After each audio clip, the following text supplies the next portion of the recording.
ಧನ್ರಾಜ್ಗೆ ಹೊಡಿತು jackpot. ವಾರದ ಮಧ್ಯೆ eliminate ಯಾರಾಗ್ತಾರೆ? ಕನ್ನಡದ Bigg Boss reality show Bigg Boss season 11 ಇನ್ನೆರಡು ವಾರಗಳಲ್ಲಿ ಮುಕ್ತಾಯಗೊಳ್ಳಲಿದೆ. ಇದೇ ಹೊತ್ತಲ್ಲಿ ಬಿಗ್ ಬಾಸ್ ಮನೆಯಿಂದ ಆಚೆ ಹೋಗಲು 7 ಮಂದಿ ನಾಮಿನೇಟ್ ಆಗಿದ್ದರು. ಹೀಗಾಗಿ 7 ಸ್ಪರ್ಧಿಗಳ ಎದೆಯಲ್ಲಿ ನಡುಕ ಶುರುವಾಗಿತ್ತು.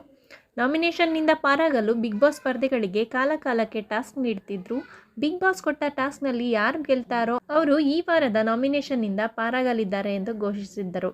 ಅಚ್ಚರಿ ಎಂಬಂತೆ ಬಿಗ್ ಬಾಸ್ ಕೊಟ್ಟ ಕೊನೆಯ ಟಾಸ್ಕ್ನಲ್ಲಿ ಗೆದ್ದು ಬೀಗಿದ್ದಾರೆ. ಈ ವಾರ ಮಿಡ್ ವೀಕ್ ಎಲಿಮಿನೇಷನ್ ನಡೆಯಲಿದೆ. ಹೀಗಾಗಿ ಸ್ಪರ್ಧಿಗಳು ಬಿಗ್ ಬಾಸ್ ಕೊಡುವ ಟಾಸ್ಕ್ಗಳನ್ನು ಕಷ್ಟಪಟ್ಟು ಆಡ್ತಿದ್ರು.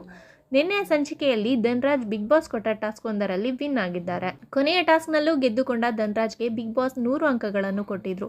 ಅದರಲ್ಲೂ ಕೊನೆಗೆ ಧನ್ರಾಜ್ ಪ್ರತಿಸ್ಪರ್ಧಿಯ ಅಂಕವನ್ನು ಪಡೆದುಕೊಳ್ಳಬೇಕು ಅಂತ ಹೇಳಿದ್ರು.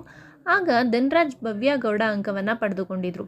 ಈ ವಾರ ಮಿಡ್ ವೀಕ್ ಎಲಿಮಿನೇಷನ್ನಿಂದ ಧನ್ರಾಜ್ ಸೇಫ್ ಆಗಿದ್ದೀರಿ ಎಂದು ಘೋಷಣೆ ಮಾಡಿದ್ದಾರೆ.